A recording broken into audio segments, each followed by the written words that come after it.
स्वागतं गुरुदेव,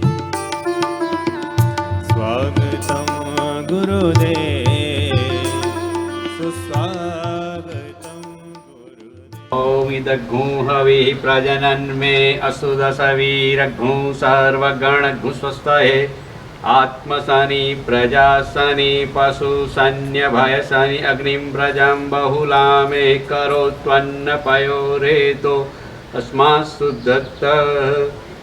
ओम गुरुभ्यो नमः। चंदन चंदन ज्ञानमूलं गुरुमूर्ते पूजामूलं गुरुः पदं मन्त्रमूलं गुरुर्वाक्यं मोक्षमूलं गुरुः कृपा। थोड़ा स्प्रिंकल करे जल को चरणों में। ओंकारमंगलम गुरुमंगलम गुरुदेव मंगलम। ओम मंगलम ओंकारमंगलम गुरुमंगलम गुरुदेव मंगलम।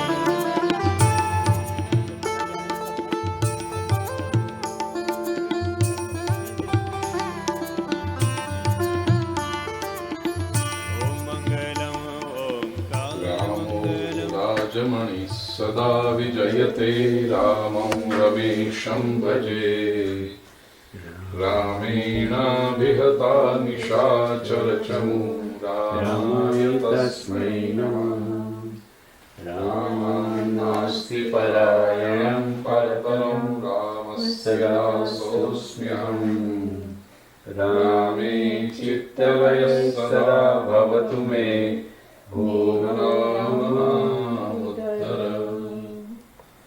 या देवी सर्वभूतेषु लक्ष्मीरूपेण संस्थिता नमस्तस्यै नमस्तस्यै नमस्तस्यै नमो नमः। ॐ शान्ति शान्ति शान्ति।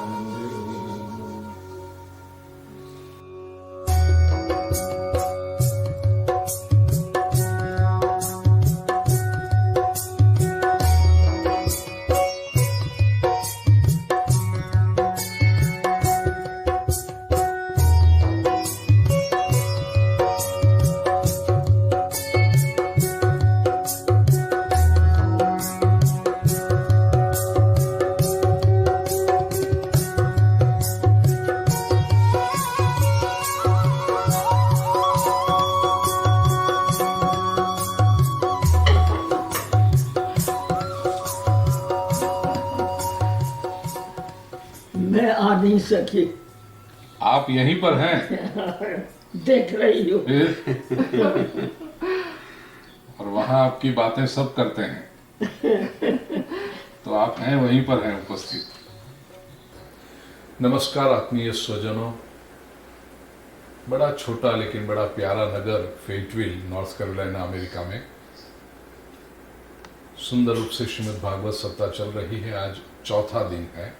कृष्ण जन्मानंद महोत्सव मनाया जाएगा कथा में।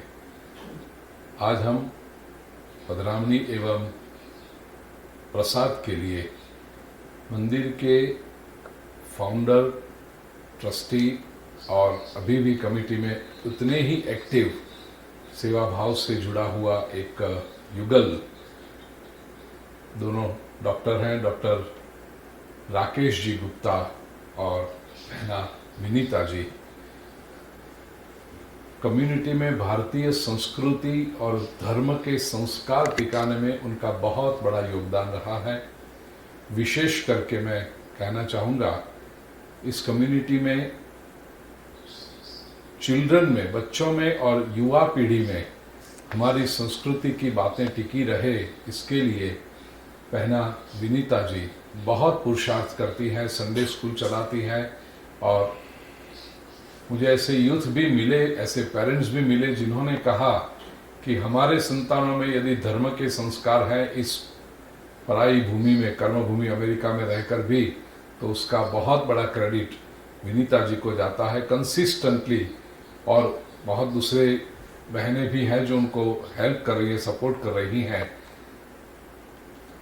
प्रिय स्वजनों, लंबे समय तक, और ये भी कहूँ मंदिर तो बाद में बना, यहाँ जहाँ पर इस समय हम बैठे हैं इस घर में उन्होंने संडे स्कूल शुरू की थी, और भारतीय कम्युनिटी के माता पिता अपने संतानों को लेकर यहाँ आते थे। तो कंसिस्टेंटली इतना समय देना, डेडिकेशन के साथ देना भारत में भी बहुत मुश्किल होता है, और इस देश में तो और मुश्किल होता है, specially when both are active professional doctors हों। फिर भी ये काम उन्होंने किया है। मुझे लगता है ये उनका तप है, और ये घर नहीं तपोवन है, क्योंकि यहाँ के वाइब्रेशन जो मैं फील कर रहा हूँ, यही वाइब्रेशन कुछ आपके साथ शेयर करने के लिए डॉक्टर राकेश जी प्रश्न पूछना चाहते हैं, उनकी कोई कंसर्न। आइए राकेश जी से बात करें और फिर उनकी क्या उस पर मैं हेल्प कर सकूं, इस पर चर्चा करें। जी राकेश जी। हाँ, तो हमारी यही क्वेश्चन है कि बच्चों को जो पढ़ाते हैं या उनसे बात करते हैं हमारे हिंदी या हमारे फेथ के बारे में, उसमें क्या है कि भाषा का काफ़ी इशू है, और जो पेरेंट्स हैं वो सेपरेट होते हैं। बच्चे लोग जो हैं उनका कोई इंटरेस्ट कैसे रखें, ये हमको सबसे बड़ी इच्छा है। कैसे कर सकते हैं जिससे कि समझ गया मैं। बढ़ते रहें। राकेश जी, ये समस्या आपकी नहीं, बहुत लोगों की है बहना विनीता। पूरे नॉर्थ अमेरिका में मैं पिछले 30 साल से जो आता हूँ, इसमें सबसे बड़ी समस्या ये है। दो बातें वो बताते हैं।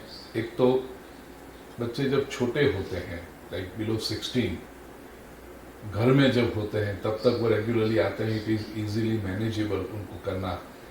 वंस दे लीव होम, एक बार घर छोड़कर कॉलेज में, यूनिवर्सिटी में गए, फिर वापस इस तरफ लाना ये थोड़ा सा मुश्किल हो जाता है। मैंने यूथ के साथ भी बात की यूथ सेमिनार्स में, तो उन्होंने कहा कि they are so very extremely busy with their own staff, उनका स्टडी, उनके प्रोजेक्ट्स, उनके करियर के बारे में, तो उनकी बात भी समझने जैसी है। आपका जो मुख्य प्रश्न है राकेश जी कि लैंग्वेज,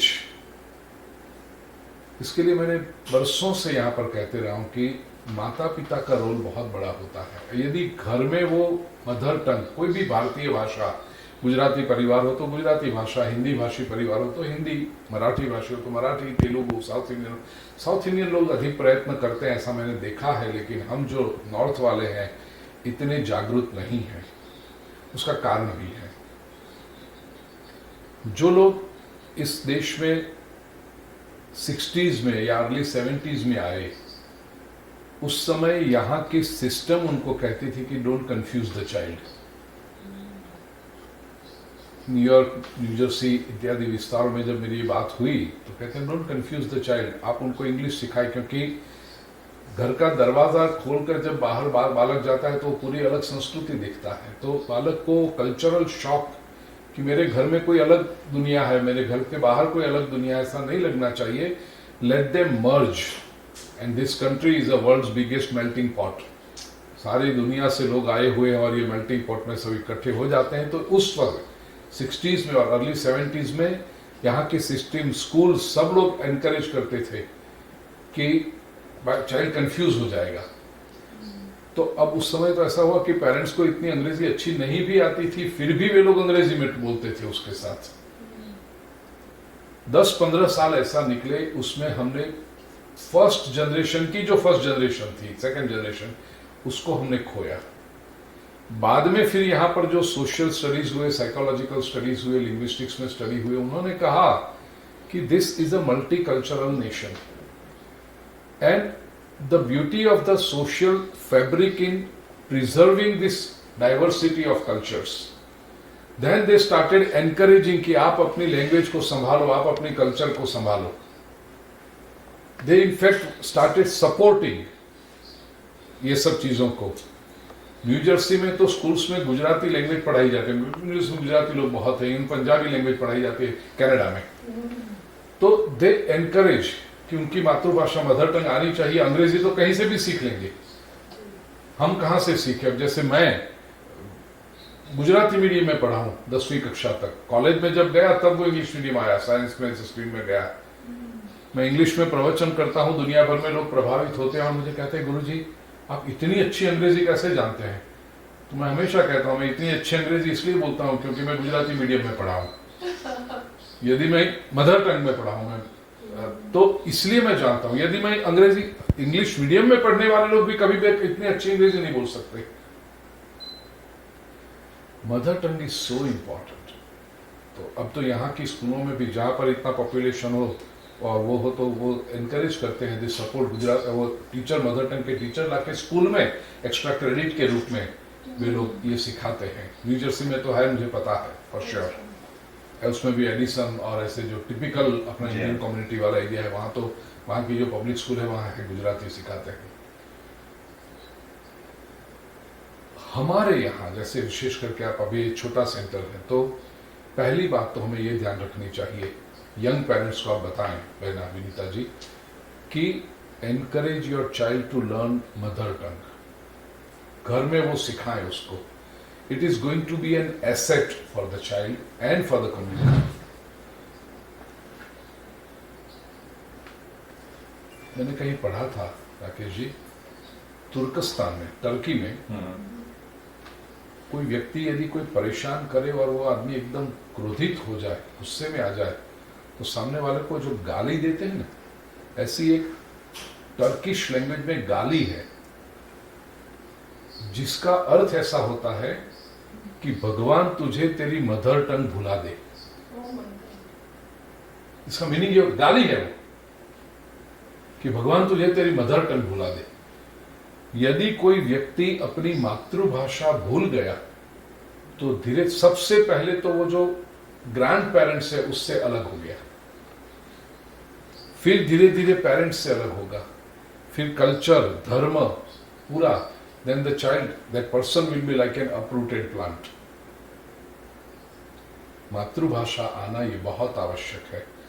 तो अब हम एनकरेज कर सकते हैं संडे स्कूल में कि भाई मदर टंग सिखाओ तो उनके लिए अच्छा है.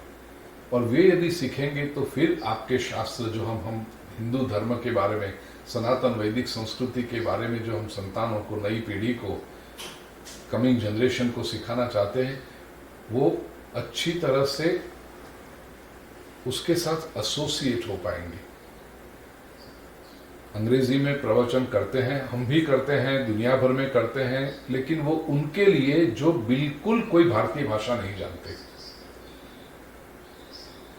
अब उनके लिए तो आवश्यक हो गया. Because there has to be some bridge of communication, language. अन्यथा मैं कोशिश करता हूं कि हमारी जहां हिंदी भाषी लोग अधिक हो तो हिंदी में कथा हो. अब यहाँ के बाद ग्रीनविल साउथ कैरोलिना में वहां गुजराती कम्युनिटी अधिक है आयोजन करने में, तो वो भागवत कथा गुजराती में होने वाली. Of course it will be intersperse with English यहाँ रह करके, लेकिन मातृभाषा में होना उससे अधिक जुड़ाव होता है. तो आप जरा नोट लिख कर वास्पीट पर रखिएगा, तो मैं कथा में भी इस बात पर लोगों को दूंगा कि आप मातृभाषा में सिखाइए. दूसरी एक बात मैं हमेशा कहता हूं, once a year, and if a family cannot afford it, then at least once in 2 years उनको भारत ले जाइए. बच्चों को जी. नई पीढ़ी को यदि धर्म के संस्कार देने हैं, भारतीय संस्कृति के संस्कार, तो उनको भारत से लगाव होना चाहिए. कई बार क्या होता है कि दुनिया घूमने जाना है, अलास्का जाना है, यूरोप घूमना है, साउथ अमेरिका जाना है, वो सब जाने में उनका बजट एग्जॉस्ट हो जाता है और भारत नहीं जा सकते. और सोचते हैं बच्चों का क्या काम है, कुछ सोशल फंक्शन होगा तो मदर या फादर को ये क्या, तो ग्रैंड पेरेंट किसी को भेज के अटेंडेंस वहां लगवा देंगे. ये नहीं. At least 3 weeks 4 weeks in a year और once in 2 years, that's the maximum. वो तो होना ही चाहिए. भारत की मिट्टी से उनको लगाव होना चाहिए. अभी तो भगवान की कृपा से बहुत समय सुधर रहा है, नहीं तो 10 साल पहले 20 साल पहले लोग कहते oh India is a dirty country. तो मैं कहता था may be India is dirty but it's a beautiful dirty country. वहां की डर्ट भी ब्यूटीफुल लगनी चाहिए. तो वो ये लगाव यदि रहेगा, तीर्थ स्थानों में जाएंगे, हरिद्वार जाएंगे, गंगा नदी क्या है वो देखेंगे, तो वहां के जो उनके रिलेटिव्स हैं, वहां के जो फैमिली एक्सटेंडेड फैमिली मेंबर्स हैं, उनसे जब मिलेंगे तो एक प्रकार का इमोशनल बॉन्ड होगा which will encourage them to study our कि भाई what is our grand history, what is our beautiful tradition. और फिर वो अपने आप सीखने का प्रयास करेंगे. फिर तो वो कॉलेज में भी क्रेडिट लेंगे हिंदुइज्म के बारे में. और बहुत सारे एवेन्यूज यहाँ तो ओपन है, जो सीखना चाहता है उसके लिए. हार्वर्ड यूनिवर्सिटी में मैं था, राकेश जी, और वहाँ की स्कूल ऑफ फेथ शायद नाम है उसका, जो रिलीजियस विंग है, उनकी हेड वो लेडी रिटायर हो गई, डायना एक नाम. हाँ, बहुत जल्द, पिछले 2 साल हो गए रिटायर. She retired. इंटरफेथ. हाँ, डायना एक काफी राइटिंग्स हैं. काफी राइटिंग्स उसकी, उनकी बुक्स है. वो बुक्स मैंने पढ़ी थी. That was the reason I wanted to see her and meet her. तो it was a very fruitful meeting. बहुत अच्छी, उनको भी आनंद आया, मुझे भी आनंद आया. हमने यही बात की. तो शी ऑल्सो सेड कि the lady or the people, there are so many people who are born, brought up, educated in US with the roots here, maybe coming from Catholic Christians और ये, लेकिन वो जब भारतीय संस्कृति में इंटरेस्ट डेवलप करते हैं तो वो संस्कृत भी इतनी अच्छी सीख लेते हैं, वो भारतीय भाषाएं भी इतनी सीख लेते हैं, एंड दे कन्वर्स इन संस्कृत. और उनकी जो संस्कृत सुने तो कभी कभी हमें शर्म आती है कि इतनी अच्छी तो हम भी नहीं बोल पाते. यदि ये लोग कर सकते हैं तो हमारे संतान तो हमारी संतान है. They are our children. उनको तो लहू में, उनके रक्त में बह रही हैं बातें. ये यदि उनको बताया जाए तो they will feel proud of their tradition and definitely they will like to study, not only study but preserve and propagate this wonderful values that Indian culture has to offer. और आप ये सुंदर प्रयास कर रहे हैं. मैं अंतःकरण से प्रभु को प्रार्थना करूं कि आपको बहुत शक्ति मिले और आपके प्रयत्न फ्रूटफुल हो, ताकि आने वाली पीढ़ियों में भी हमारी ये भारतीयता के, हमारे सनातन संस्कृति के संस्कार टिके रहे. And it is good for them. उनके लिए अच्छा है. बहुत बहुत प्रभु आपका स्वास्थ्य एक तो अच्छा रखे, आपको एनर्जी देते रहें, उत्साह देते रहें और शक्ति देते रहें, ताकि आप इतने ही ऊर्जा से और एनर्जी के साथ कम्युनिटी की सेवा करते रहें, धर्म की सेवा करते रहें. और अगर कोई कहे कि संस्कृत सीखना ही बेकार है, या it is a dead language. नहीं, it is not dead language. In fact मैं ना नासा में था 2 जगह पे, वॉशिंगटन में भी, मैरीलैंड में भी है नासा का एक सेंटर, और ह्यूस्टन में भी है. वहां मेरी कुछ लोगों से बात हुई. They are recruiting people who know Sanskrit. Sanskrit is the language for future. Sanskrit is the language for next gen computers. Quantum and the एक मिनट, artificial रमेश, intelligence. जो That too.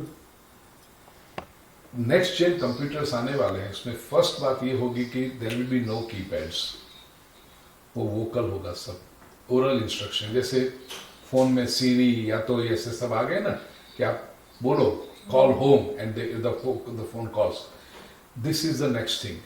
और उसके लिए they find Sanskrit is the most scientific language. कारण ये है कि बाकी सब भाषाएं जो हैं, यूरोपियन लैंग्वेजेस और दूसरे सब हैं, वो बोलते कुछ है, लिखते कुछ अलग है.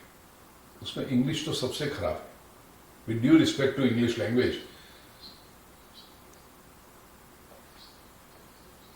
SO soap, NO no, GO go, TO क्यों? टो होना चाहिए ना. There is no reason. Renan Martin को भी पता नहीं है कि ये क्यों है। फ्रांस में आप जाइए, लिखते कुछ है, बोलते कुछ अलग ही है।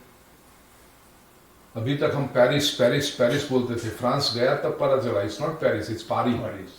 पारी नॉट एस बोलते ही नहीं। Yeah, silent is. भारत में हम बोलते थे रेस्टोरेंट, एंड कौन बोलता है? It's restaurant. Tour the Eiffel, tower नहीं है, टूर द एफिल। तो ये जो बातें हैं रेस्टोरेंट, अब कंप्यूटर को कैसे पता चले कि वो रेस्टोरेंट बोला है लेकिन मुझे ANT लिखना है पीछे? बिकॉज कंप्यूटर तो जो है वो 1 and 0 की बात है पूरी। संस्कृत में सबसे बड़ी बात यह है बहना विनीता, आप जो बोलते हो वो लिखा जाता है, जो लिखा हुआ है वही बोलना होता है। और संस्कृत जो व्यक्ति बोल सकता है वो दुनिया की सारी भाषाएं बोल सकता है, क्योंकि संस्कृत में जितने टंग ट्विस्टर हैं उतने दुनिया की किसी भाषा में नहीं। तो जो संस्कृत स्पष्टता से बोलेगा वो दुनिया की किसी भी भाषा को बोल सकता है। ये नासा के साइंटिस्टों को पता चला है। इवन फॉर सैटेलाइट्स, उसका जो एक हाई डिग्री और सुपर कंप्यूटर्स हैं, उनको भी इंस्ट्रक्शन यदि संस्कृत में दी जाए तो वो परफेक्टली कैच करते हैं। आज भारत से कई लोग संस्कृत के विद्वान, अब पहले था कि लोगों को ऐसा लगता कि संस्कृत पढ़ेगा तो क्या करेगा? कर्मकांड करेगा, मंदिर का पुजारी बनेगा, पूजा पाठ कराएगा, पंडित जी होगा।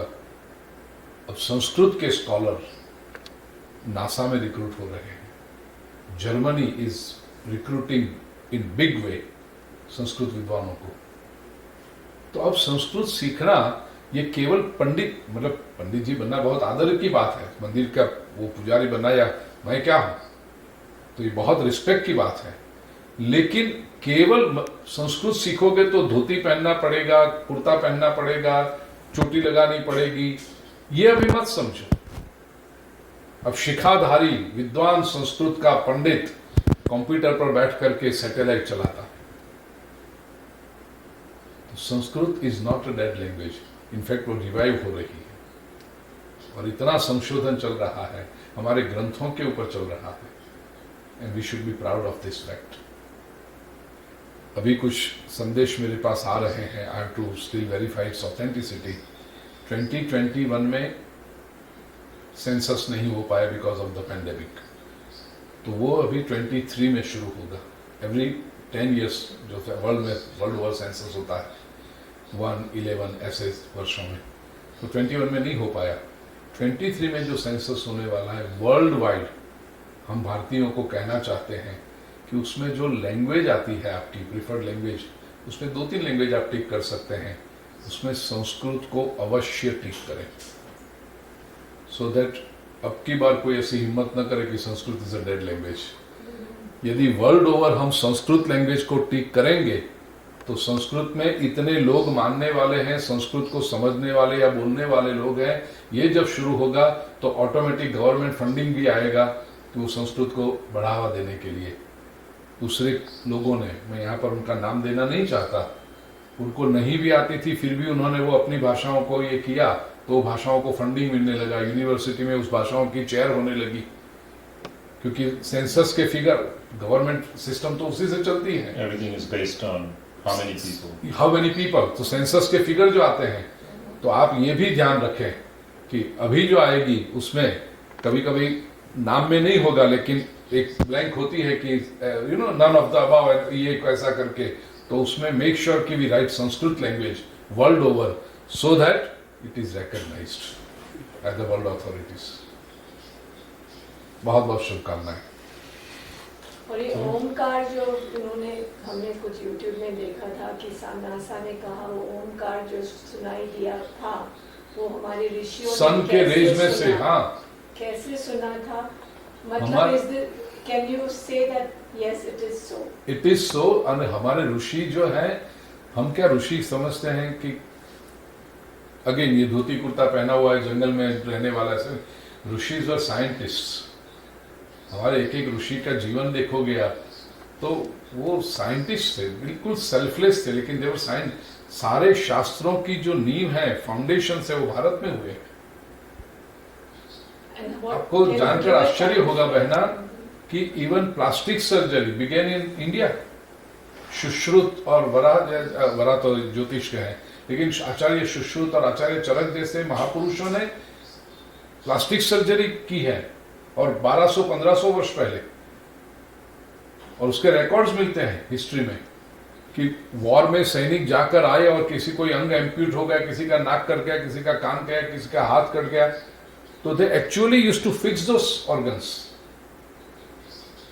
हम जो ट्रांसप्लांट की बात करते हैं, वो ट्रांसप्लांट हमारे यहाँ कोई समझो कोई सैनिक मर चुका है, उसके डेथ हो चुकी है, तो उसके ऑर्गन्स निकाल करके जो जीवित सैनिक है उनको करके उनको फुल बॉडी दिया जाता था। और ये 1500-2000 वर्ष पहले की बात है। ये सब ब्रिटिश पीरियड में हिस्ट्री में से निकाल दिया गया, और कुछ बातें उन्होंने अपने नाम पर चढ़ा दी कि ये तो हमने ढूंढा है, हमने निकाला है। लेकिन अब ये सारी बातें ब्रिटिश लाइब्रेरीज में से ही और वहां के म्यूजियम में से ही, हमारी जो पूरी पुरानी मैन्यूस्क्रिप्ट्स और सब गई थी, वहीं से सब बाहर निकल रहा है। Can our manuscripts come back to India? We are trying. Manuscript ना एक कॉपी भी आ जाए तो बहुत बड़ी बात है। To get 30 million manuscripts. I know. और उसमें भूल हमारी है ना मेरा। हाँ, बनारस की स्ट्रीट्स में जर्मन स्कॉलर्स जाते थे, और कोई बनारसी बाबू घर के बाहर बैठे होंगे, उनसे पूछते थे कि तुम्हारे पास कोई पुरानी पुस्तक है, ग्रंथ है तुम्हारे घर में? तो वो कहेगा हाँ पड़ा है, वो लाल कपड़े में लपेटा हुआ, जरा दिखाएंगे हमें। तो वो ले आएगा वो बुक देख करके। आज से बहुत पुरानी, मैं बात नहीं 80-100 साल पहले की बात कर रहा हूँ, not even, it's quite recent. ये बनारसी लोगों ने वो ग्रंथ दिए, उन लोगों ने देख लिया कि ये तो बहुत मूल्यवान है। उस समय में 50 रुपए, 20 रुपए, 100 रुपए दिए। अब उस समय 100 रुपए तो बहुत बड़ी बात होती थी 100 साल पहले। उन्होंने अरे वाह ये 100 रुपए मिल गए हमको। तो ये बनारस के लोगों ने 100 रुपए के पान चबा के थूक डाले, और हमारी प्रेशियस मैन्यूस्क्रिप्ट जर्मनी में चली गई। Even Swami Dayanand has to import. उन्होंने टाइम कैप्सूल बना के रखी है जर्मन लाइब्रेरीज में। तो आज के युग में, टेक्नोलॉजी के युग में, अब अभी तो क्या है, नॉलेज ओपन हो रहा है, कोई पहले उसको अभी मोनोपोलाइज तो करके रखेंगे नहीं। जर्मन ने जो टेक्नोलॉजी के फील्ड में इतनी प्रगति की, वो एडमिट करते हैं कि वो भारतीय शास्त्रों से हमने सीखा है, और अभी they can definitely share the knowledge. Even Dayanand Saraswati has to अभी import. खुल जाएगा पूरा।